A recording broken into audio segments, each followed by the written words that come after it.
See how what Swale started. Swale knew that is exactly what we're going to go into research. And then all of a sudden, he ran into an ad, 150,000. He said, Not happening. this is not happening. I can't pay 150,000 for this. I'd rather just control it by myself. Let's talk about the cost. Should I come to Mary Stops today? How much would this cost me? Let's start from there. Yeah, so vasectomy at Mary Stops is very affordable. Yes. Yeah, so the cost will range like between 20 to 30K. Only that? Only that. And once in a while, we also offer free vasectomies. We usually put the information on our socials. Yeah, so once in a while we do free vasectomies. Do we know when the free ones are going to come soon? This year? There's one this year. Yes. But for those people who are around Coast in Mombasa. Okay. Yeah, so I'm going to confirm the date. Please before do. we end the fantastic. Please do. So that we can actually speak to the men who are watching today, maybe from Coast, that it's time for you to actually consider this. Yes. So just before I get into the other direct questions then, to Swanley and you as well, talk to me about the other options. I mean, the men who are listening to you today, they're like, like, yeah, I'm not like Swale. I'm not going to do that. But then they're interested in family planning. And they want to also make a major contribution. You hear like Swale said, I'm not going to leave this load to my spouse. I just want to take up this responsibility. For a man who's listening to you and saying, yes, I hear you, but vasectomy, no. What options are open to me as a man then to also carry that responsibility of family planning in my household? Okay, so let me say that the burden of birth control has been for a long time left for the women. Yes, isn't it? Yeah. And that's why majority of men are like, you need to yeah. But I'm glad the conversation around vasectomy of late is taking shape. Okay. Yeah, so as I told you before, we settle on the vasectomy during the counseling. So we give you we discuss the other options.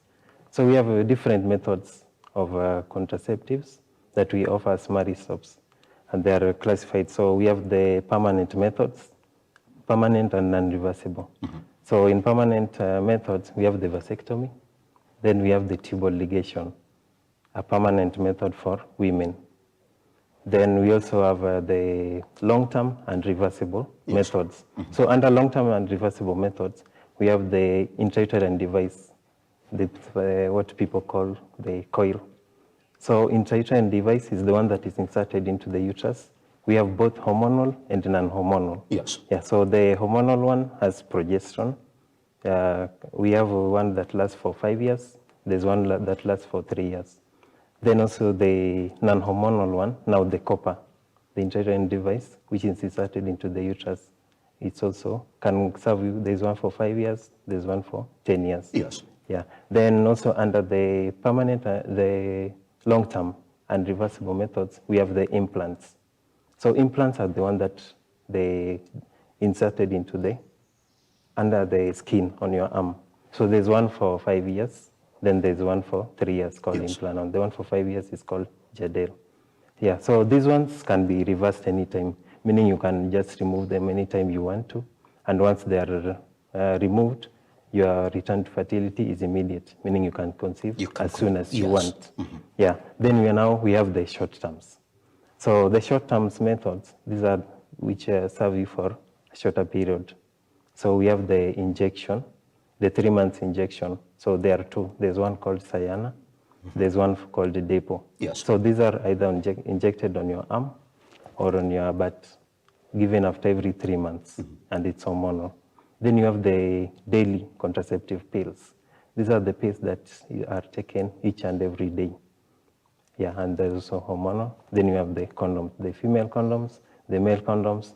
Then we also have the emergency contraceptive pill, the one the morning after pill, the one that is taken within 72 hours after unprotected sex. Yeah, then we also have the natural methods, which is not really very effective. Yes. Yeah. I like so those are the options. Yes. Yeah, the other option apart from the pretty much clear now. Gentlemen, At this time, then, we have 10 minutes for us to listen to the questions that came to you. So I don't know whether you're going to be able to answer. Shoot anyway.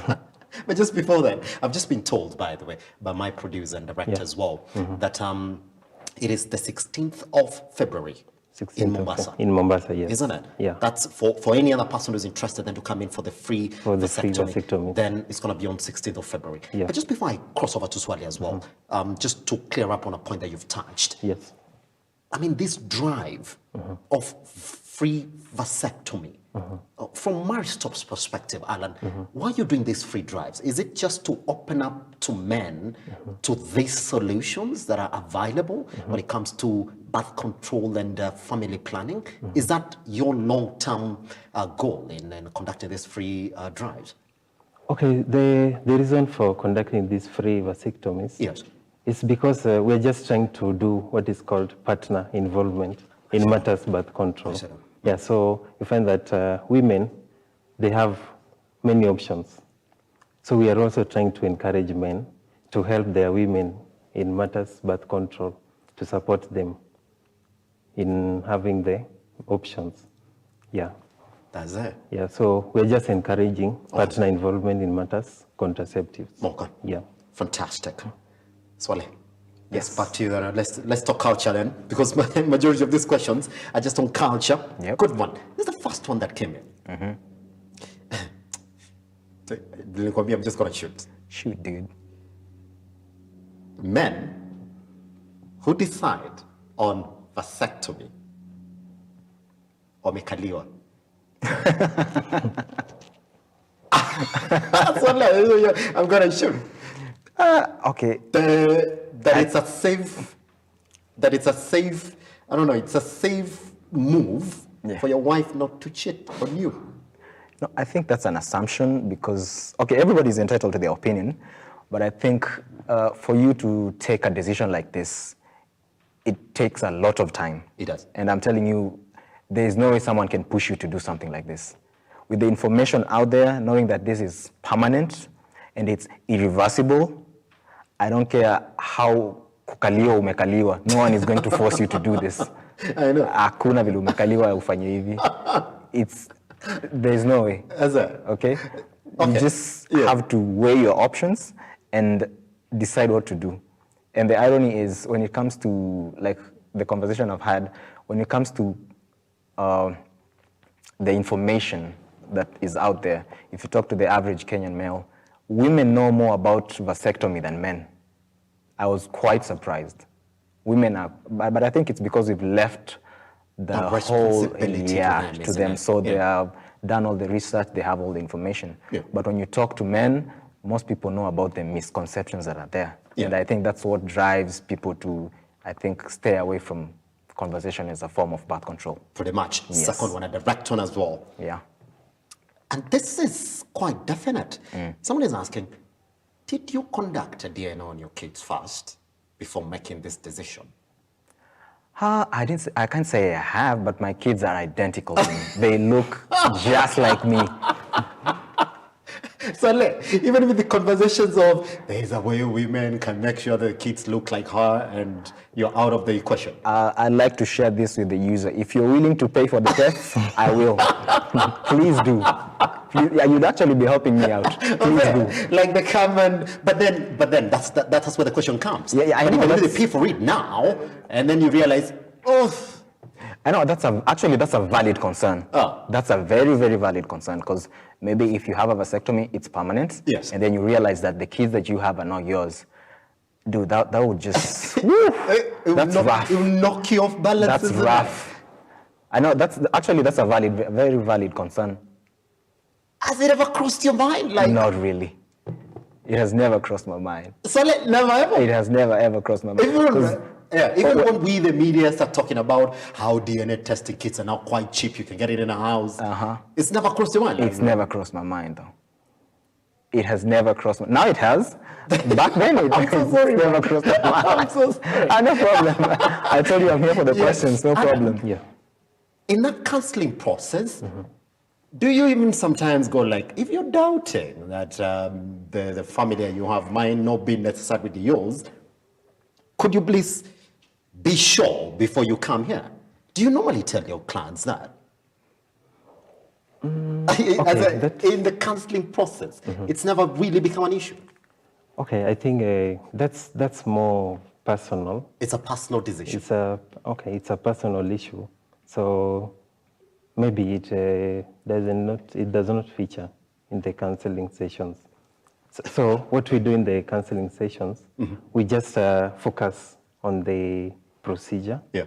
We dispel all the myths. Okay. We give you all the information that you have. Yes. That you need to have to make an informed decision. Yeah. That's it. Yeah. Swale, the next one, quite important as well, and it's a good thing that Alan is here. Yep. That have you gained weight since you carried that procedure? No. Because then your proteins are getting reabsorbed back into the body as opposed to taking them out. I think there's been no change in my, physical form, because I'm actually quite an active guy. Yes. So no weight gain whatsoever. And I can also say there's no downside. I've not experienced any downsides. Yes. I'm still active as usual. Yes. I'm still, doing everything I used to do. So there's nothing. Like the doctor said, the recovery period post-op is 1 to 2 weeks. In my case, 1 week was enough. I could feel all the pain was gone, and because we had been told not to do anything that's like a lot of motion in the groin area. That involves bike riding. And yes. Other than that, everything else is okay. Weight gain, I am not. Look at me, I'm Slim Shady right here. There's another one that I'm going to get back to him. Oh. This is the most direct one, but probably I'll give it to him before we clear the show. Other concern that came is on scarring. Yeah, we do know that circumcision essentially gives you a permanent scar that heals. So you have a scar that essentially healed. Does a vasectomy give you a permanent scar that later on heals? Okay, maybe before I answer that, Yes. maybe I can Yeah, add yeah, on please, please. on Yeah, the yeah. weight gain. Yeah. So you see, the process of sperm production occurs in normal human beings. Yes. Even you yourself, Yes. the sperms are usually reabsorbed back to your body. So it's only it's not only for vasectomy clients. Yes. Yeah, so this is an ongoing process. Okay. Sperms are usually reabsorbed back to the body. This even in a normal this human class being. is what men need, Bona. Exactly. So late. These things, yeah. When you tell a man that this is actually absorbed, then it makes sense. Yeah. All right, let's address that. as well. Yeah. Now on the question of the scarring. Yes. So vasectomy incision is very slight, very small. It doesn't even require stitching. Okay. Yeah. So after the procedure is done, you're just given some small dressing. Yes. Which you remove after 3 days. So usually there's not even a visible scar after the procedure. Yes. Yeah, so it's a less invasive procedure that doesn't develop any scarring Pretty on much. the skin. Now, Swale, you gotta take 1 minute to answer to this because that's the only time that we have left. Okay. And I saved this one